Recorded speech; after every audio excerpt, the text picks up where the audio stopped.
Hey, good morning, good morning. So, welcome to day 3 of the Crush Your Sugar Craving 5-day challenge. And today we're going to discuss various types of sweeteners. I'm going to start with the artificial sweeteners, just because a lot of people who want to cut sugar and try to control their sugar cravings go for the artificial sweeteners like Diet Coke, diet, sugar substitutes, Splenda, all that kind of stuff. And you got to be careful with those. I think most people who are probably following me on my page probably already know that, but I'm just gonna discuss how the artificial sweeteners actually kind of trick your body. It really actually confuses your body because you get that sweet flavor, you get that sweet taste, then your body's looking for that energy, and the energy never comes. And so then the body, somehow it makes you want more sugar. It actually, for some people, worsens the sugar craving. So anyway, that can make things really confusing. Now, some of the sweeteners that, I think are a little more in the safe zone are things like stevia and monk fruit, if it's pure stevia and pure monk fruit. Those are from plants, and if you've ever had those, you notice that if you eat stevia or something with stevia or monk fruit in it, and you put too much in your food, it starts to taste really bitter and really nasty. So nobody ever gets too much stevia and monk fruit because it's got like this self-limiting taste to it that just doesn't taste very good.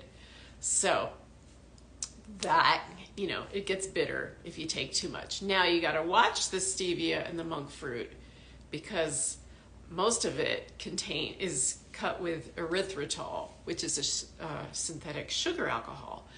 And erythritol is, okay, hi, everybody there?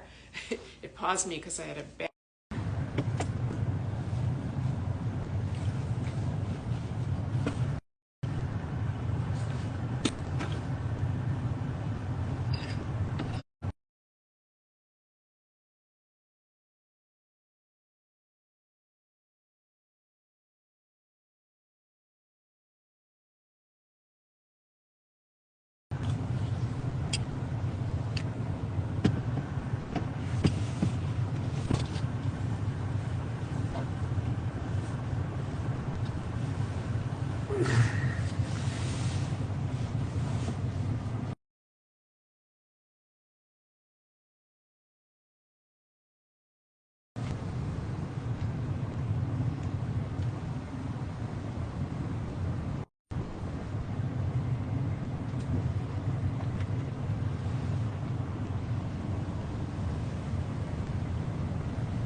if you have a little something, a little piece of chocolate, a little something, it's not going to throw you out of whack.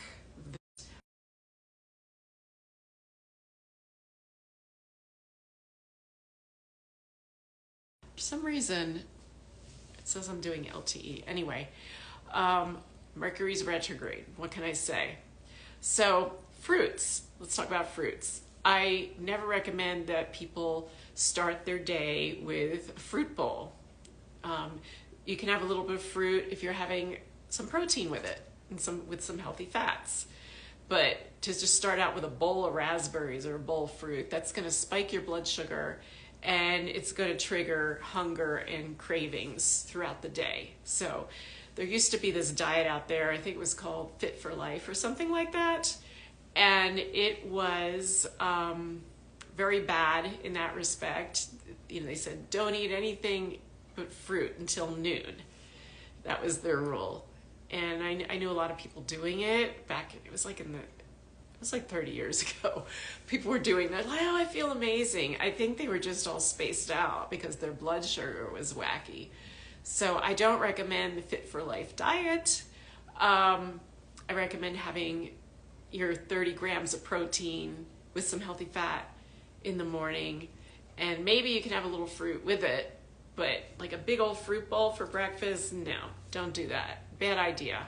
But you can have a little bit with it if you have it with the protein. And or maybe later in the day, but you just got to make sure you have enough protein. So, but yeah, people who start their day just don't eat anything but fruit. I mean, maybe you could get away with that if you live in Hawaii or a really hot climate like that. But for most people, you really need to start your day in temperate climates. We need to start our day with some good solid protein, or else we're going to feel lightheaded, spacey, tired. We're going to need a nap in the afternoon. We're going to be craving sugar all day. You're going to want that muffin or piece of banana bread or whatever later in the day.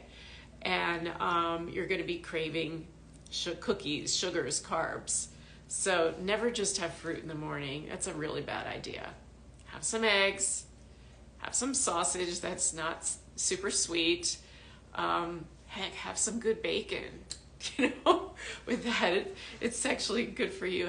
If you really just don't like heavy things in the morning, have a smoothie with a good protein powder. And I've recommended the Equip brand here before, and maybe I'll post it again in my stories today. And I can offer you 15% off if you use the link I give you, so off your first order. So that's pretty cool. You could try it. You could see if you like it. It's sweetened with stevia. But if you start your day with protein, healthy fats, you're going to set your foundation for the day, and your blood sugar's not going to spike.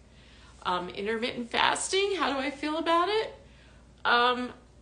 Some people love it, but I see more people struggling with it, especially if they have blood sugar swings.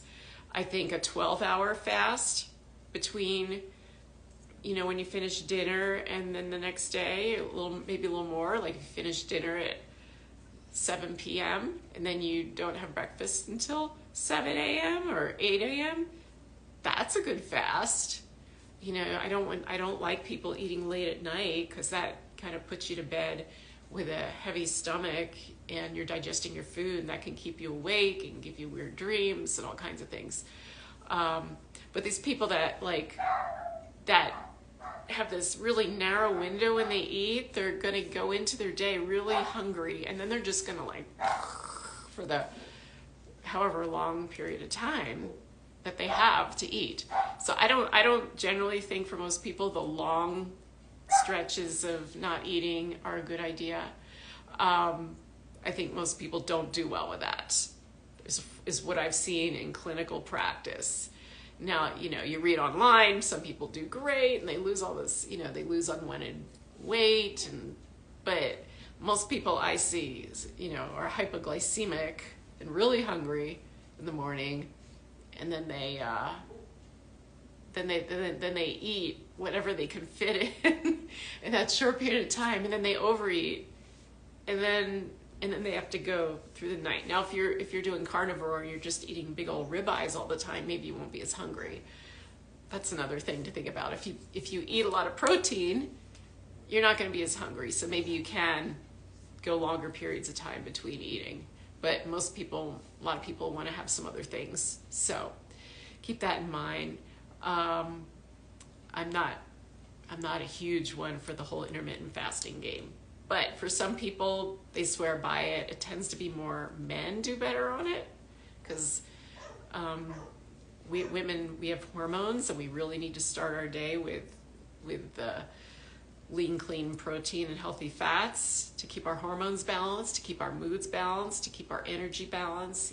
We cycle if you're in the cycling years. So women's bodies are just a lot more complicated.